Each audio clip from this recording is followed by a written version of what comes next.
இந்த உலகத்துல பார்க்கக்கூடியதான உணவா இருக்கட்டும், இந்த உலகத்துல பார்க்கக்கூடிய சூழ்நிலைகளா இருக்கட்டும், இந்த உலகத்துல பார்க்கக்கூடிய மனிதர்களா இருக்கட்டும், நம்முடைய வாழ்க்கையில் இருக்கக்கூடிய பெலனை பலவீனப்படுத்தும்படியா தான் இருக்கிறார்களே தவிர நம்மை பலப்படுத்தும்படியாக இல்ல.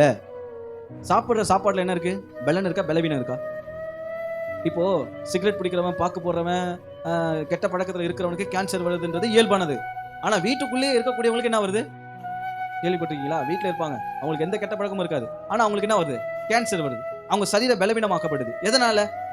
ஏன்னா அவங்க உட்கொள்ற எல்லா ஆகாரத்துல என்ன இருக்கு? சொல்லுங்க, என்ன இருக்கு?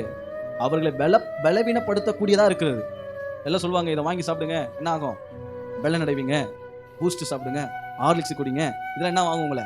ஆனா அதெல்லாம் சாப்பிட்டு பாருங்க, தொடர்ச்சியா சாப்பிட்டு பாருங்க, உங்களோட வாழ்க்கையில எல்லாம் என்ன பண்ணும்? உங்களை பலவீனப்படுத்தும். நான் யூஸ் பண்ற காரியங்கள் கூட நம்மளை பலப்படுத்துறதுக்கு இல்லை, நம்ம பலவீனப்படுத்துறதுக்கு தான்.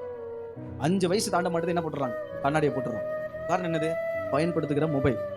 நம்ம நினைக்கிற மொபைல் நமக்கு ரொம்ப பலனானது. இல்ல, மொபைல் நம்ம என்ன பண்ணுது? பலவீனப்படுத்துது. காது கேட்க மாட்டேது, கண்ணு தெரிய மாட்டேது, பேச்சு வர மாட்டேது, 3 வயசு ஆகியும் பேச மாட்டேதுங்க குழந்தைங்க. காரணம் என்னது? எல்லாமே பலவீனப்படுத்தக்கூடியதா இருக்குது.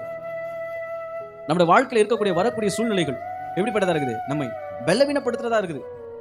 சுத்தி இருக்கிற எல்லா காரியங்களும் நமக்கு எப்படிப்பட்டதா இருக்குன்னா பலவீனப்படுத்துறதா இருக்குது. எதுவுமே நம்மை பலப்படுத்தக்கூடிய காரியமா இல்ல. நம்மை பலப்படுத்த யாரால முடியுமானால் கர்த்தரால் மட்டும்தான் முடியுமே. அதுதான் நம்ம சொல்லுகிறோம், நான் உன்னை பலப்படுத்தி உனக்கு சகாயம் பண்ணுவேன்.